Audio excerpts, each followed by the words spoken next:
All right, welcome back, and we are on to our final run of the event. We are here with InfinityGene running the Rugrats. So if you want to introduce yourself, now's your time.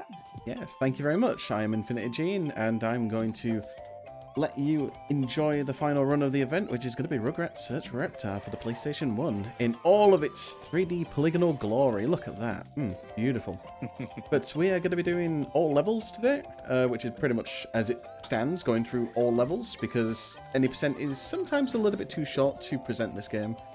And I think showcasing every single level is definitely more nostalgic. At least for me it is. But what we're going to do is, before we even start the run, we're preparing some RNG manipulation on the main menu. So, as you've just witnessed the beloved intro, basically we're going to get to the memory card screen where there's no memory card in, and pretty much time is going to start in about 3 to 4 seconds from this screen. So, the moment that I press X, just get ready to start the timer in 3 seconds time, just because I need to listen out for an audio cue on the main menu.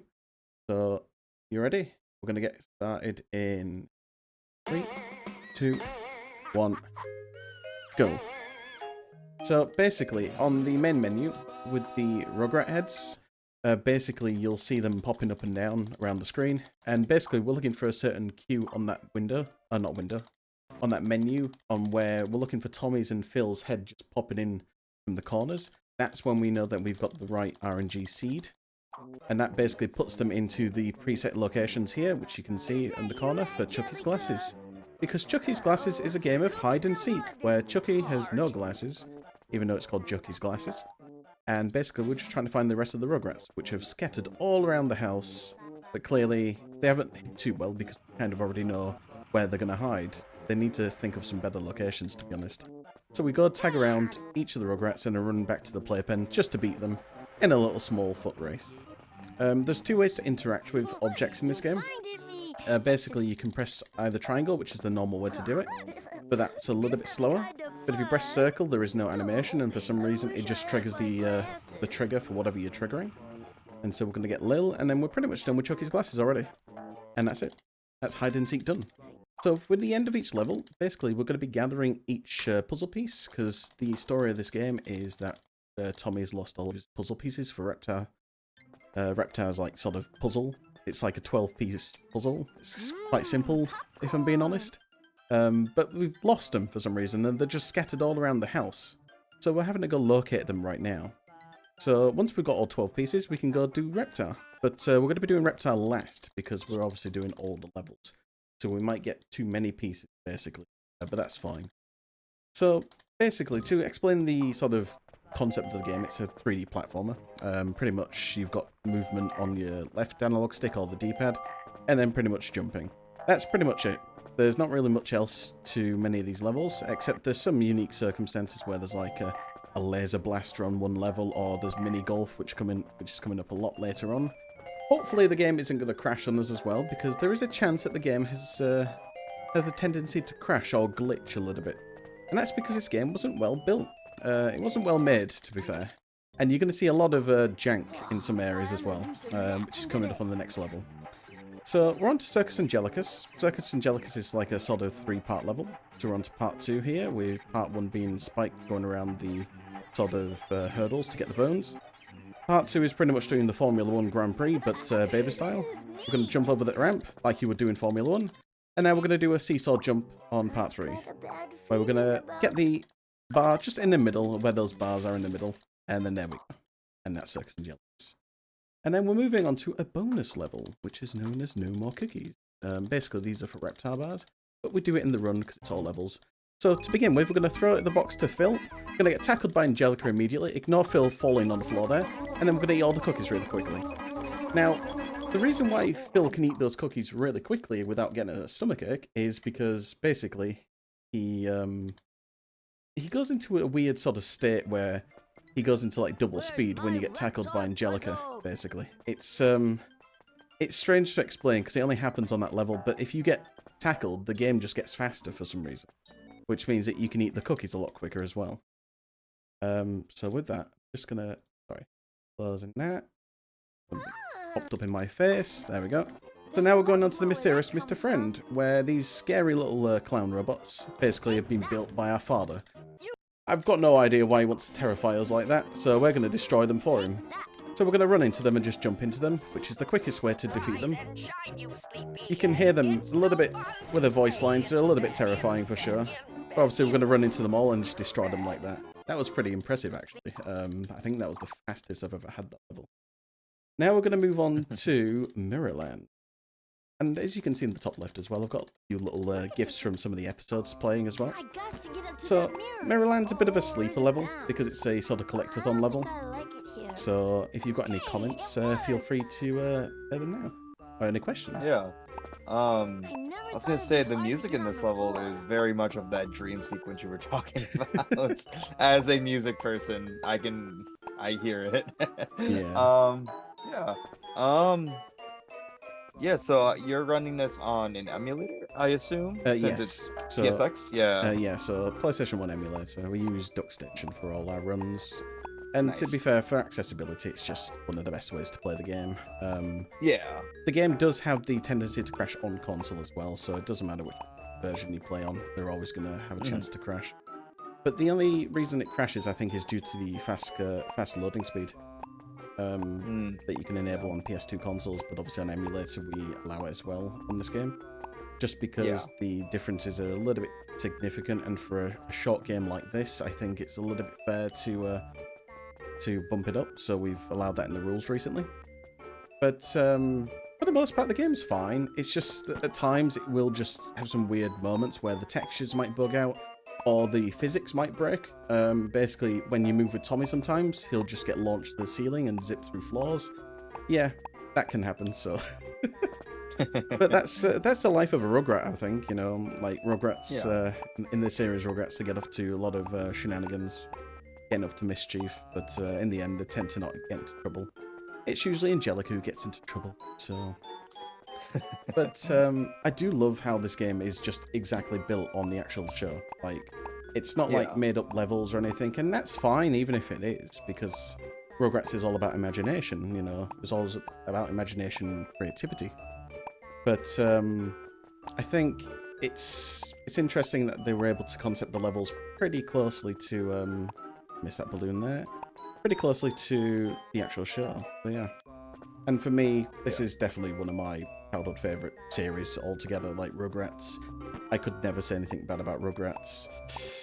Although I could say maybe one thing, like there was a preschool series they did, and that wasn't good. And the All Grown Up series, well, that was okay, but it's Rugrats. I can't hate it, so... So, with the balloon levels, we're just collecting all the balloons, pretty much. Nearly done already. So we've got one more set of balloons to collect, which are the red balloon. Now, you may have noticed earlier on that I collected 2 balloons when I jumped into one. Now, that can happen with any collectible in the game, pretty much, where you can jump into it, and it can sometimes count as 2. Which means you can skip a balloon. So if you see a balloon just randomly floating somewhere, then don't worry about it. Sometimes the balloons don't even pop because the game is that poorly built. So sometimes I have to go back up here and then trigger that again, and then we're done with Mirror. Very, very classic PlayStation 1 type of bugs of things just not working. I mean, to give it some credit though, this was quite an early game for the PlayStation 1. Like, a lot of people probably played a demo of this game, probably growing up, or even the actual full game. So yeah. Also, mind your ears here, this music can be quite loud. Like that. But it's the cookie race, where we race against Angelica for no apparent reason. Excuse me while I leap down these stairs. Bang. Just like you would in real life, of course, you know, just to quickly get some cookies. I mean, I'm hungry, so I'm going to keep running. Yeah, I do that all the time, yeah. I'm not hungry, I'm also going to clip through this fence as well. Oh, nearly. Oh, so this clip can be a little bit tricky to do. Oh, let's try that again. So we might actually lose this race if we're not careful. We might not get any cookies. Oh, come on. So this is definitely one of the hardest tricks in the run. Oh, I've got to align myself kind of in the right area. Like that. There we go. So a little bit slow there, but if you can get that straight away, then obviously you get your cookies a little bit earlier. The other gets nothing. So after the I tutorials, also do that. yeah, I clip through fences to get some things, you know. Just Yeah. just makes life easier, I suppose. You know, who needs doors, right? Just go through them. Exactly. So we're going to visitors from outer space. Basically aliens. But we don't really see any aliens on this one. It's just robots. We see a couple later on, I think, in the sort of prison. I guess the prison area, but it's more of like an experiment room, I guess. And yeah, like in the series, it's quite funny because there's a few Star Trek references in the Rugrats franchise. And this level definitely has sort of like sound effects from the Star Trek franchise as well, which I'm guessing they got permission to. They got some funny aliens on the in the little rooms there. There was a fish then, there was a guy with 2 heads, it's got all sorts. And then after a little sequence, we go into the zero gravity area, which is just letting us swim around pretty much. But we know where the exit is, so we're just going to go up to the top left here. It's important to note not to let go your controls right here, otherwise the controls go backwards. No idea why. Again, it's just how the game is built. So with that, we fall down and we get a puzzle piece, and then we move on to the... And now we're going to move on to one of the main sort of RNG levels of the run, which is known as Let There Be Light. Now, to some people growing up, Let There Be Light might have been quite a tricky level, because it's all about going to the fridge and then finding Spike after. But Spike has his own RNG on where he's placed, basically. So Spike has about 5-6 different locations. I think 5 of those locations are located upstairs, and 1 of those locations are located outside. Now, theoretically speaking, the best... There you go. Look at that jump there. Theoretically speaking, the best RNG is to go outside, but it's also too risky if you're in a speedrun, because you don't know if it's going to be outside, otherwise you've got to go back inside, and it just becomes a little bit awkward. So we're hoping Spike's in one of these first rooms. He's not in the first room. Is he in the parents' bedroom? Of course he isn't. So we're going to go move into the guest bedroom. But of course, Spike's clearly a guest of the house, so he's going to be in the guest bedroom? Nah, it's not. So let's try Grandpa's room, I suppose. Why not? Yeah, he's there. So that's not the best RNG, but it's not the worst. The worst is discovering that he's outside and then having to go all the way downstairs. Touchdown Tommy is pretty much no more cookies again, except with a chocolate milk bottle. So we're going to take that to Phil, because Phil is always the one who eats the most. We're going to watch out for Angelica here. Hopefully she doesn't try get past. There we go. So we're going to quickly drink it before she gets past Lil. And sometimes she can dive above her head. There we go. Ooh. There we go. It was always funny hearing the guy go, yeah, because it just cuts off at the wrong moment. It's so good. So now we're going to go upstairs again to the 7 Voyages of Cynthia. Popcorn. 7 Voyages of Cynthia is another RNG level. It's pretty much the same as Let There Be Light in terms of like the RNG. So Cynthia's got a preset location in this level, and you've got to basically find her at the end. But other than that, you play a Spike, and something I haven't really explained much, which is more introduced now. When we did the Circus Angelicus level, there was a moment where the game gave us additional velocity, and basically since that level, we've been able to get additional jump distance, basically, whenever we jump. That's why we're leaping around pretty far. So this isn't just Spike doing this. That's why I can leap down all those staircases earlier. So now we're entering the sort of sewage zone, which is a little bit creepy because you've got the music in the background, and then you've got this sort of decaying bone as your HP. It's very disturbing. But then you move into the room here, where it's all happy days until you see these radiation barrels, because why not? It's a kid's game, this. Like, it's so strange, some of the theming.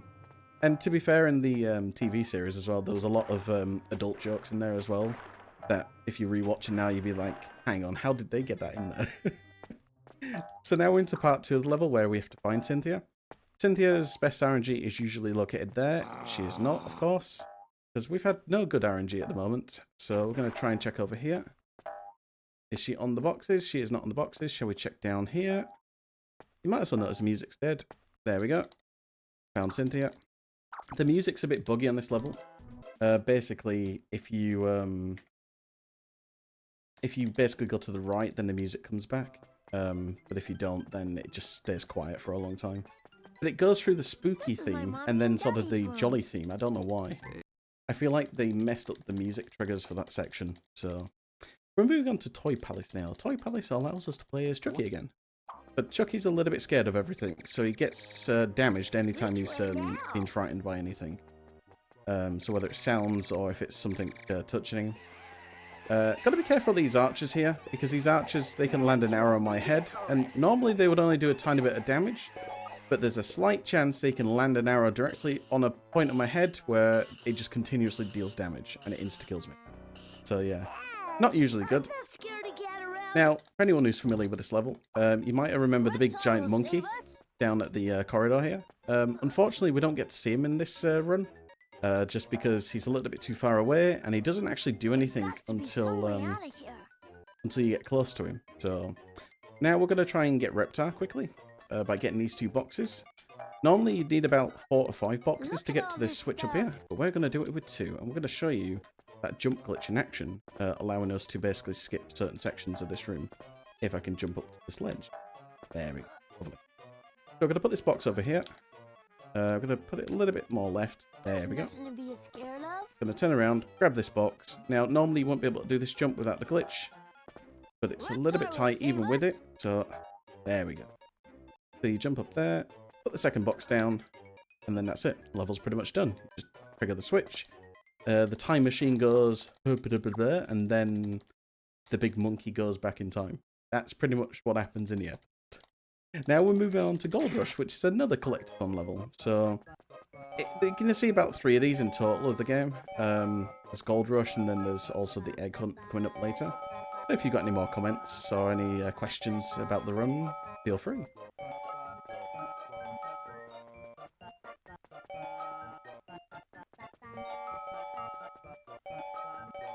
But if not, it's all good. But yeah, so Gold Rush. Gold Rush, it's an alright level. In terms of the routing for this, it's a little bit more easier to manage than, say, Mirrorland or Egg Hunt. And the reason is these coins are in preset locations. When it comes to Egg Hunt becomes a little bit more awkward because there are multiple preset locations that the game selects from. Like, so basically, if it's like 50 eggs but for 75 locations, then it's going to pre-select those locations basically. And yeah, it gets a little bit messy. I already got that coin, so we're going to go over there, get these last 2. Can we get the double coin? No, we can't. Oh. A double coin wouldn't do anything there. It would just put our thing to -1, but we'd still finish the level. So from here, we're going to go shopping for some fudgy dinglings, as they're called in the show, because Grandpa needs some from Incident on Aisle 7. So basically, while he goes finding plenty of boxes of those, we're going to go shopping for our own things, which is Reptar cereal. Yes. Now, there's a little bit of an Easter egg on this level, and you wouldn't know this unless you put the game into a PC, and the PC would tell you then, go to these balloons, interact with them, and then you get a shortcut to the mini-boss here. Which are the sort of 2 teenagers who keep repeatedly showing up in the first, like, 2 series, where they do, like, sort of part-time work all the time. And they always tend to get into trouble because of the Rugrats, so... But we're moving on to the, Lobsters! as Tommy would put it, the lobsters. So we're just going to watch out for the lobsters so they don't nip us. Going to jump to this box here and just walk slowly so we can climb that box. Because if you try to run on the soapy floor, you'll actually just not move. And you'll actually continuously take damage. So I think this milk's gone bad. I'm going to try and move past all this. Ice floors are always a pain in any video game. And this game is no exception. And now we go against a giant blue lobster. So normally you would have to throw a can at the blue lobster, but we're not going to do that. We're not that nasty. So we're just going to pull this switch instead, and it's going to go into the machine. Whatever that machine is, I have no idea. We just activate it and the blue lobster just goes on the conveyor into the machine. Moving on, we're going to go to Grandpa's teeth, because for some reason, Popcorn. Grandpa just likes leaving his teeth in the bathroom, as always. And then we get a nice close-up there for a split second until we load into the level. And then we should get a close-up of his mouth as well. Right here. There we go. So we only see his mouth for 1 frame. That's pretty much all we see of Grandpa for the entire game. So now we're into the sort of hedge maze, and this is a little bit of RNG as well, because there's certain sections that open up randomly, and some sections that close up, so... Ooh. Oh, see what I mean? I'm getting a bit lost there. Ooh. So normally the route's fine, but now I'm actually just lost again. Oh, I blame the heat. Stay hydrated, everyone. But yeah, so basically it's a bit of a hedge maze, but I kind of remember pretty much where I'm going on this route. So we're going to go left of this rock here in the bottom right, that we just went past, left of this tree, and then we're pretty much at the end. Wait for me, Tommy. And that is part 1 done. Chucky. So now the goose steals Chucky, and then we chase after the goose. So think of it as like a Turtled Goose game, but even better. So we're going to try and outmaneuver the goose by staying ahead of it. If we can't, it's not a problem. We'll just have to stay behind it. But staying ahead of the goose means that we can just keep jumping forward, and then we can basically just get more distance without crashing into the goose. Because the goose has collisions, basically. So we don't really want to be ideally behind the goose. So we're going to just keep moving forward as much as possible. We're probably not going to get in front of the goose now at this point, but that's fine. We'll just chase him. Because it's kind of funny that you're not chasing the goose at times, and sometimes you're just too quick. So we're chasing him all the way to the sort of... It's like a hockey arena. I don't think we really have these kind of arenas in the UK. I think it's more of an American thing, this. But we're off to the hockey arena, which is like an outdoor sort of surface here. It's like a basketball court as well. And now we're going to throw hockey pucks at the goose. Oops. And Chucky. I was gonna say this looks like a basketball court, but also kind of. Yeah, we don't have. It's weird. Yeah, it's like, why are the hockey pucks just there? Like, I don't know. Anyway, we're moving on to probably one of my favourite minigames, just because it's more of a skill-based minigame. Mini golf, also known as Ice Cream Mountain. Now, this is the point where the game can crash. So, I have a backup save just in case, but it shouldn't crash. So. Oh. But the reason why the game just refuses to load at this point, and it seems to repeatedly do it at mini golf for some reason. Yay! So mini golf is pretty simple. We want to get hole-in-ones as much as possible, but we can't do it on every single level. But we will try and do it as much as possible to save time. Every time we get a hole-in-one as well, we get a Reptar bar, which is absolutely useless. But we'll still collect them anyway for the fun of it. Is it going in? Yes, it is. Oh, yeah. And of course the announcer's like, oh yeah. Now, hole 3 is a little bit awkward, but I'm going to go for it. So getting a hole-in-one on this is actually extremely tricky. It requires precision and as much power as possible. And even that's not enough sometimes. So that looks good. That looks promising. Otherwise, we might have to do the walk of shame. Oh, unfortunate. Want some ice cream? So, Psych. we have to Very do... unfortunate. Yeah. So in speedruns, we would normally just do like a safety shot. Just like a small low power shot, just to move it a bit forward first, and then do a full power shot. And then usually it'll be fine. Hole 4, you've got to be a little bit careful. There is a slope at the start here. So ideally you want to go full power, because even if you try to push it as low as possible with a shot, you might actually misjudge it, because the hill is actually going to take away a lot of that power.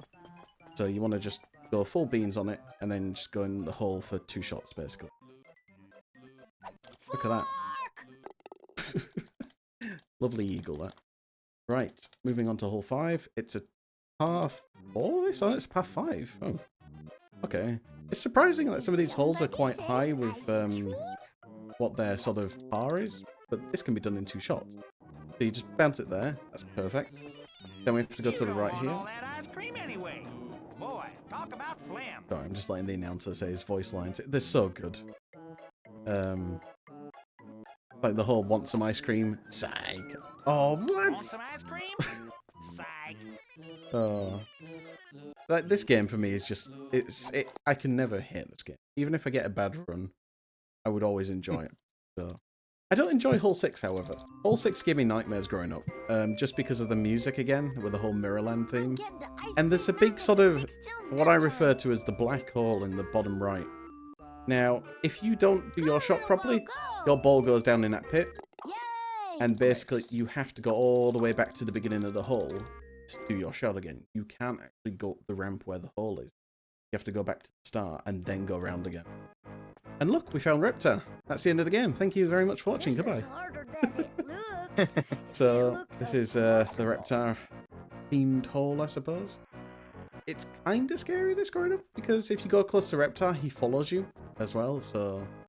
We're going to hopefully get a powering 2 here for an eagle. This is kind of fun. Chucky seems pretty happy, though.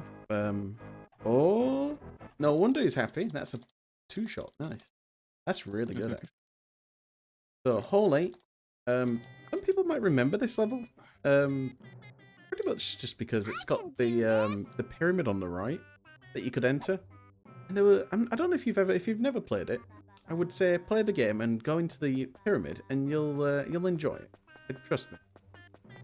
So, but this Come one's again soon. Bye-bye. this one's a 3-shot hole, but if you miss it, no. So with this next shot here, we're going to basically angle it towards the pyramid, and then it should just go directly into the hole as long as we have lots of power, because you sometimes misjudge power. I can do this. So we're going to go nearly 80-90%. Nice. And now we're onto the final hole, which is actually the Ice Cream Mountain, which if you get a hole in one, you obviously get a free game and some free ice cream.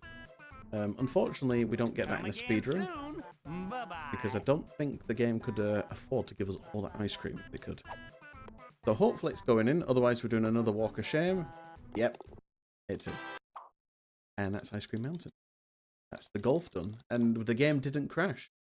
Yeah. We still have one more level to go, and then we're on to the final sort of Reptar Bonanza. So, and that's Egg Hunt. Awesome. Awesome.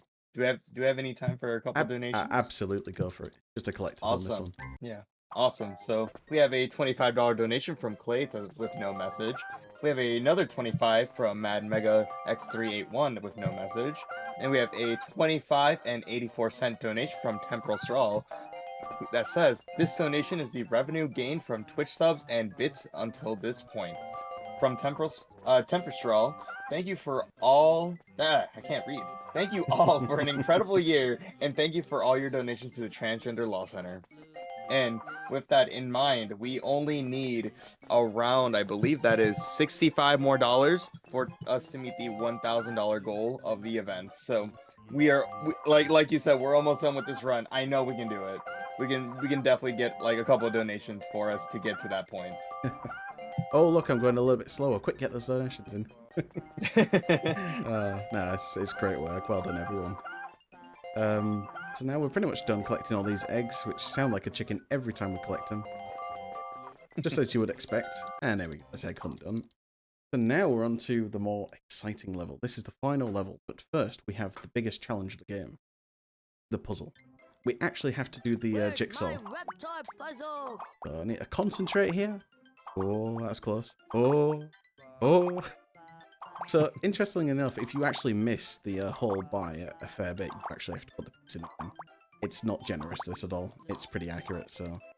And with that, we're on to the final level, Reptar 2010, which allows you to enjoy all the hard work that you've done so far by being Reptar, because we found him. And we go around the city, destroying everything, which ranges from Rhino's Burgers to the THQ building, of course. I don't know if THQ are going these days. I think they are, but I think they do like a lot of wrestling games. I think. The Science Center, gone. Got all sorts of shops in science here. What's that? The arcade looks like toilet roll up there. Ooze. The L&K, no idea what that is. Lemon and Kit Kats. Got the Toy Palace that we were there earlier. We've got Chicken Man's used cars up there. Oh, can I get down? Reptar. Got the Rugrats Theatre. We're gonna... Oh, I didn't want to destroy that, but oh well. Guess we can't watch Rugrats anymore. More Rhino's Burgers, because Rhino's Burgers is plastered everywhere on this. And with that, time is coming up in 3, 2, 1, time. Awesome. GG. Thank you. Oh. Yeah, that was interesting. There's a lot to talk about with this run, but I'm so glad I got to get through pretty much all of it, most of it. And we get to enjoy Reptar giving us a bit of a jive, bit of a dance, with a top hat, which is, yeah, it's kind of terrifying, but we'll allow it this time. It's just, it's such a memorable game, this, like, Rugrats if you've never watched the original series, I highly recommend it. And by the original series, I mean the first 4 seasons. After that, it's fine, but it's truly creative and memorable with the first 4. They're more silly and everything. Don't watch the 3D version that they re-released like 4 or 5 years ago. It is awful. They drop out some characters. There's literally some characters that do not appear on it anymore. So it's like, why? So, and with that, yeah, that is the game done. But yeah, just want to say thank you very much for letting me run this and for closing off this wonderful event. Honestly, it's been great fun to watch. Well, I've been able to watch the majority of the runs. Of course, I was watching some of them. Watching Jamie's Lego races, always great fun. Castle Illusion, that's a game I grew up with as well. I've got the Japanese cartridge on my shelf because I don't know why. We had the Japanese cartridge growing up. I don't know why. So, but we have like an adapter that lets us play it on an old PAL Mega Drive. So, but yeah, other than that, thank you very much for watching. It's always great fun to showcase Rugrats. I do highly recommend giving the speedrun a try. If you are going to try the run, try any percent maybe. Or if you really want to try other levels, go for all levels. We have a Discord server as well. It should be posted on the speedrun leaderboard channel. So with that said and done, I'm going to hand it over to our beloved host. And yeah, thank you very much. Bye-bye.